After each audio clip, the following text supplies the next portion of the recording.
So this is a poem written by the philosopher Hegel to the poet, his friend, Holderlin. It's called Eleusis. Hegel writes, "Around me, within me, peace. The unremitting cares of busy human beings sleep, and I am given freedom and leisure. Thank you, night, my liberator. The moon shrouds the uncertain boundaries of the distant hills with a misty mass. A bright strip glitters lovingly over the lake. The memory of the day's tedious clatter recedes, as if long years lay between it and now. Your image, dear friend, now rises before me with the joy of days long gone. Yet soon these yield to the sweeter hope of seeing each other again. I paint our opening scene already, the long anticipated, fiery embrace, then the more intimate second act, when we probe each other with questions to discover what new things of feeling, view, and mood time has worked within the friend. Then the glad certainty that the old bond remains in faith, truer, firmer, riper than before. That bond not sealed by any oath, to live for truth alone, and never, never to make truce with any convention that would regulate our feelings and opinions. But then the thought, which carried me to you, winging over streams and high mountains, must face dull factuality. Soon a sigh betrays our quarreling, and with the quarrel flees the dream of sweet imagining. My eyes lift to the vault of eternal heavens, to you, the radiant, starry host of night. Forgetfulness rains down from your eternity, erasing every hope and wish. My mind loses itself in gazing. What I call mine disappears. I surrender to the immeasurable. I am in it, am all, am nothing else.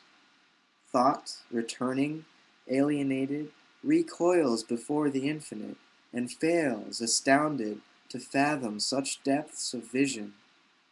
But imagination draws down the mind to the eternal, and marries it to form. Welcome, exalted spirits, high spades, from whose clear brows perfection radiates. Do not fear. I feel the brilliance and gravity that surrounds you are my home too. Ha! Had the gates of your sanctuary now sprung open, Ceres, you who are enthroned in Eleusis, then enthused, intoxicated, feeling your awesome presence near me, I would have comprehended your revelations, would have read the symbols' high intent, and overheard the festive choirs of gods, the dooms they utter from their council seats. But today your halls are silenced, O goddess. The circle of the gods has flown back to high Olympus, from their desecrated altars. The genius of innocence that long ago enchanted has fled the grave of profaned humanity. The wisdom of your priests is silent. No note of the sacred rite escaped to reach us. The researchers delve in vain for wisdom, moved more by curiosity than by love. Wisdom they possess, you they disdain. To master her, they dig for words, to find the imprint of your exalted mind. In vain. They grasp only dust and ash, and will never conjure back your life. Yet, in the rotting, unsouled mold, they take their pleasure, dead themselves, content with the dead. There remains no sign of your high feasts, no trace of an image. The children of your mysteries, the rich essence of that exalted teaching, the depths of that unspeakable feeling, are too holy to be entrusted to a barren symbol, even though itself cannot encompass the soul, who, beyond time and space and aspect of infinity, wrapped, self-forgotten, awakes once more to consciousness.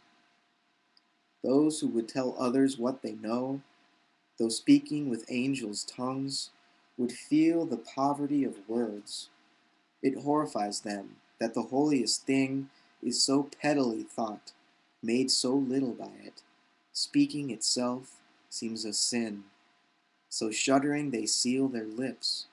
This vow that the initiates laid upon themselves is a wise law laid upon poorer spirits, never to make known what, on a holy night, they saw and heard and felt, lest even the nobler ones themselves should find their folly troubles the memory of the holy, and their hollow chatter stirs it to anger even with the holiest, lest it should be trampled in the mire, become a mere thing of rote, the plaything of sophists, a word-monger's ware, hawked about and bartered, dispensed for pennies, a cloak for silver-tongued hypocrisy, a birch, perhaps, to train a mischievous child.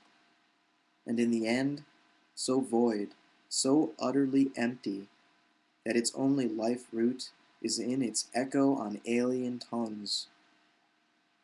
Your sons did not vainly flaunt your honor in the streets and marketplace, goddess, but bore it in their bosom's inmost shrine. Therefore, you do not live in their mouths. They worship you with their lives, in their acts. You live still.